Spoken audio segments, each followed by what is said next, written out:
Algumas pessoas levantaram a mão e eu perguntei novamente: quem acredita que Deus pode fazer milagre? Todo mundo levantou a mão. E quando eu perguntei: quem acredita no batismo com o Espírito Santo? Quase ninguém levantou a mão. Por que eu estou falando isso? Porque hoje na igreja a oração é: Senhor, me dá. Senhor, eu quero. Senhor, eu quero receber. Mas será que nós não estamos fazendo errado? Nós estamos vindo para a casa do Senhor com a mão vazia?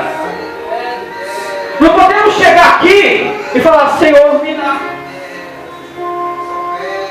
Nós temos que fazer: Senhor, eu te dou o meu glória, o meu aleluia, a minha adoração, o meu louvor. E aí sim o Senhor vai se colocar de pé e vai falar: meu filho está me adorando, ele está me glorificando. Quando eu olho para a Bíblia Sagrada, Jesus Cristo de Nazaré, depois que ele começou seu ministério aos 30 anos, nós sabemos muito bem que ele passa pelo Rio Jordão. E com quem que ele se depara? João Batista, aquele que o profeta Isaías havia profetizado: vai vir um que vai abrir o caminho para o mestre, ele vai ser a voz que clama no deserto.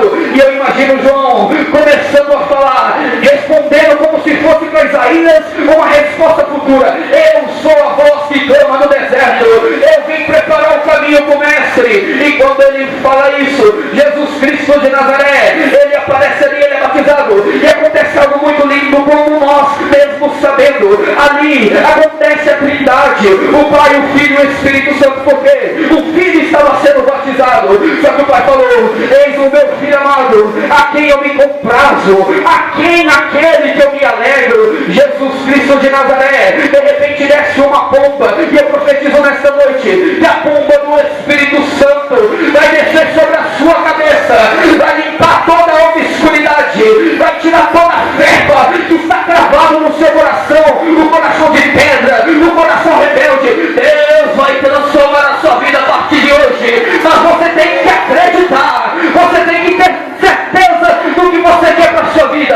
Eu não vou esperar a montanha se mover, eu não vou esperar as coisas começarem a acontecer. O milagre só acontece quando eu começo a me sacrificar, quando eu começo a orar. Se entregue inteiramente.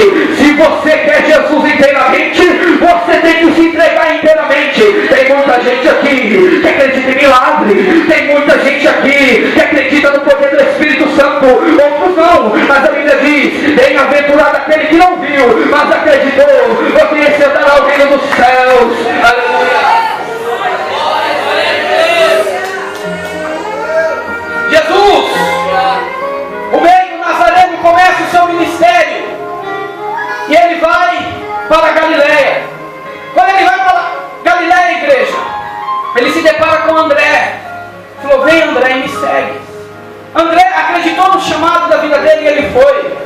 E ele apareceu para Pedro. Como era o nome? Pedro. Como era o nome? Pedro. E quando ele aparece para Pedro, ele fala: Pedro, você é pescador, não é? Sou, sim, senhor. Pedro, vai lá, joga a rede. Ele jogou a rede. Só que antes ele falou: Senhor, já ficamos aí a tarde toda, não conseguimos pegar um peixe sequer. Como que o Senhor quer que eu jogue a rede agora? No segundo tempo do campeonato, o Senhor quer que eu jogue a rede? Ele falou: vai e joga a rede.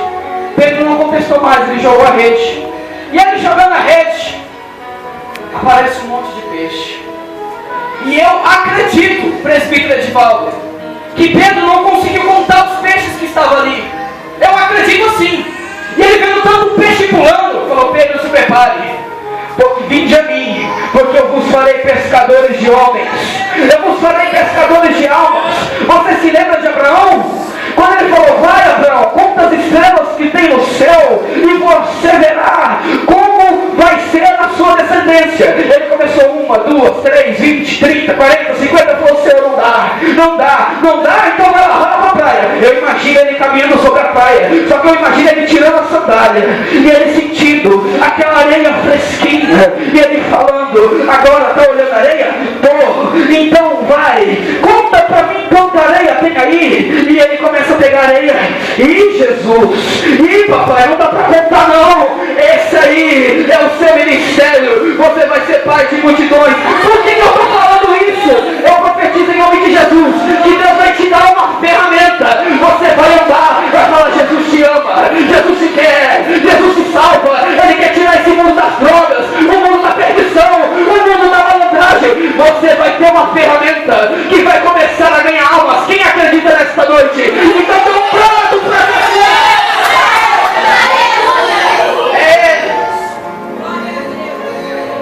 Jesus, quando Ele veio à terra, Ele foi rei 5 vezes. E te explico por quê. A primeira vez que Ele foi rei foi quando os magos chegaram para Herodes e falaram: ó grande rei Herodes, só sabe nos dizer aonde está aquele que vai nascer, aquele qual foi predito o seu nascimento. Herodes não soube responder. Eles ganharam as estrelas, a estrela que estava brilhando. E quando eles chegaram lá, quando o menino nasceu de Eric, eles o reverenciaram, eles se ajoelharam e falaram: Ele é o rei, Ele é o rei. A segunda vez, quando Jesus já está com o seu ministério estabelecido, sobe ele em cima de uma jumentinha e começa ele a caminhar. E ele caminhando, todo mundo começou a gritar: Rei dos judeus, Rei dos judeus, Rei dos judeus. Não para por aí. Você sabia que toda vez quando uma pessoa ia ser crucificada, era colocado uma placa sobre o pescoço dele, informando qual era o crime da pessoa? Nós sabemos muito bem. Estava Jesus, Dimas e Gestas. Quando olharam para Gestas, estava escrito: assassino, matador, corrupto. Quando olharam para Gestas, quando olharam para Dimas, falava: burlador, enganador. E estava tudo escrito lá. Quando olharam para Jesus, estava escrito em grego, hebraico e aramaico: Rei dos judeus, Rei dos judeus, Rei dos judeus, Rei dos judeus. Ele é rei. O que eu posso fazer? Eu não vou contestar. Ele é rei. Ele merece o meu joelho, a minha adoração, e ele merece. Mas não para aí. Quando Jesus ele ressuscita e ele se aparece 40 dias com muitas infalíveis provas, depois que ele ressuscitou, a Bíblia diz, e ele sobe. E quando ele sobe, ele aparece na porta do céu. Quando ele aparece na porta do céu, o que acontece? Os anjos olham para ele e falam: levantai, ó portas, as vossas cabeças, levantai, ó portais eternos, para que entre o Rei da Glória. Os anjos que estão lá dentro, com chave na mão para abrir a porta, porque anjo não é onisciente, eles não sabem o que está acontecendo, e eles também não são onipresentes, eles não podem estar em todos os lugares ao mesmo tempo, mas Jesus é, porque ele tem todo o poder. Todo o poder foi dado a ele. E quando ele falava: levantai, ó portas, as vossas cabeças, levantai, ó portais eternos, para que entre o Rei da Glória, evangelista Ricardo. E quando ele fala: mas quem é esse o Rei da Glória? É o Rei, é o Rei, é o Rei, poderoso na batalha. Ele é o Rei da Glória. Eu vejo tanta gente se curvando diante de presidente, eu vejo tanta gente se curvando de tanta gente, o seu chefe na empresa. É uma reverência. Fala: pode passar, está aqui a sua cadeira. E para Jesus parece que é um desgosto, parece que chega aqui só para observar, parece que chega aqui, parece que tem algo travado na boca. Você não vai adorar essa matéria aqui não. É algo divino, é algo real, é algo que tem poder. Chamante cantora mais, se cantora melhor, que merece e canta na mais.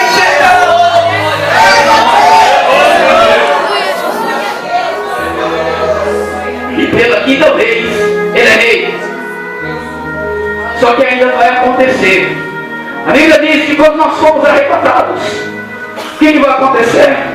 Nós vamos subir ao céu. Se não subir ao céu no 7º dia, ele vai subir sobre um cavalo branco. E na coxa dele vai estar escrito: Rei dos Reis e Senhor dos Senhores. Gostaria para essa plateia de fazer uma pergunta: qual é a sua maior dificuldade para adorar a Jesus? Qual é a sua maior dificuldade para dar o seu melhor para Jesus? Qual é a dificuldade? É o sono? É o cansaço? É a falta de tempo?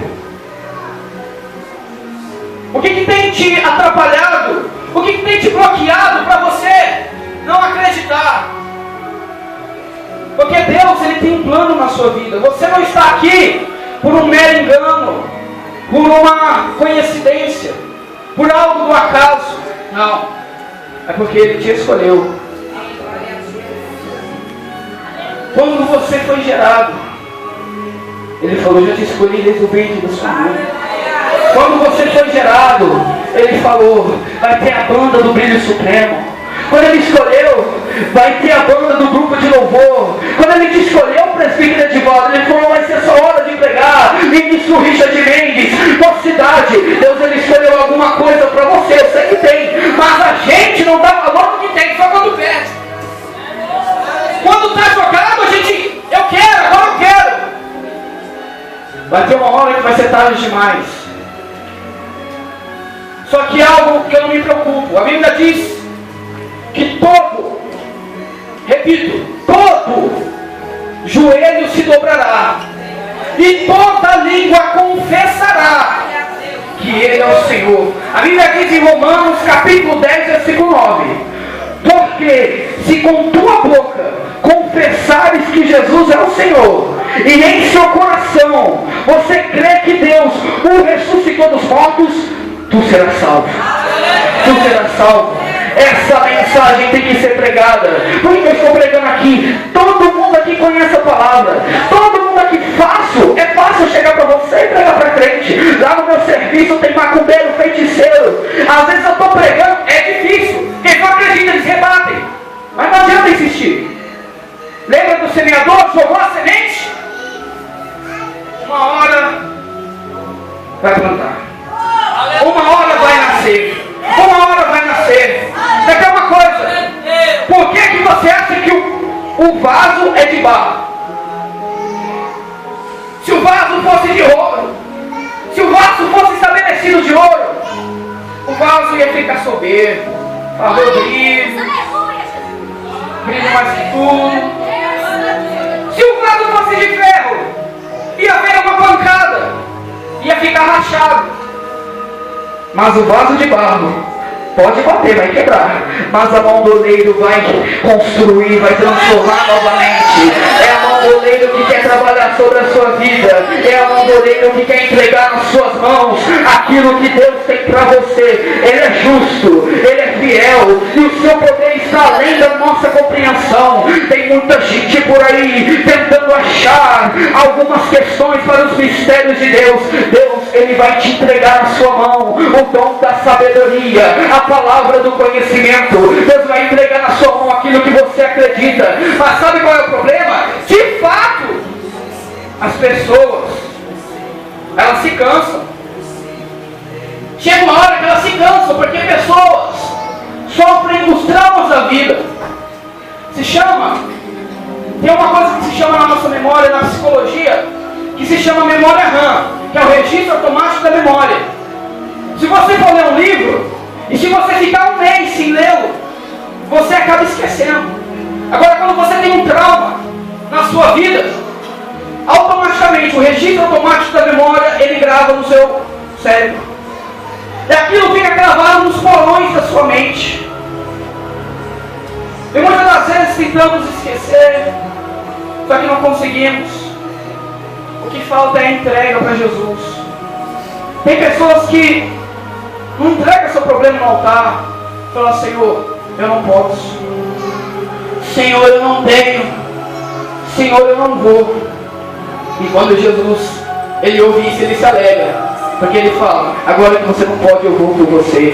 Agora que você não pode, eu vou por você. Eu quero lhe dizer, irmãos, eu já estou finalizando. Eu quero dizer para vocês, por cidade, diácono, evangelista, pastor Eduardo, para todos os irmãos que estão aqui, que Jesus, Ele é o centro da Bíblia. Ele é o centro da nossa vida. Eu me provo no livro de Gênesis. Jesus é o descendente da mulher. No livro do Êxodo, Ele é o cordeiro pastor. No livro de Levítico, Ele é o sacrifício expiatório. No livro de Números, Ele é a rocha ferida, irmão Richard. No livro de Deuteronômio, Ele é o profeta. No livro de Josué, Ele é o chefe do exército do Senhor. No livro de Juízes, ele é o libertador. No livro de Ruth, ele é o parente divino. No livro de 1 Crônicas até 2 Crônicas, ele é o rei prometido. No livro de Esther, ele é o advogado. No livro de Jó, ele é o nosso redentor que vive e reina para todo sempre. No livro de Salmos, ele é nosso socorro e a nossa alegria. No livro de Provérbios, ele é a sabedoria de Deus. No livro de Eclesiastes, ele é o alvo verdadeiro. No livro de Cantares de Salomão, ele é o nosso amado. No livro dos profetas, tanto de Isaías quanto a Malaquias, ele é o Messias que vai vir. Não para por aí. No livro dos Evangelhos, Mateus, Marcos, Lucas e João, ele é o Salvador do mundo. No livro do Atos dos Apóstolos, ele é o Cristo que ressurge. No livro das Epístolas, ele é o cabeça da igreja. E no Apocalipse, ele é o Alfa, ele é o Ômega, ele é o princípio e o fim, ele é o dono de todas as coisas. Ele foi, ele pode.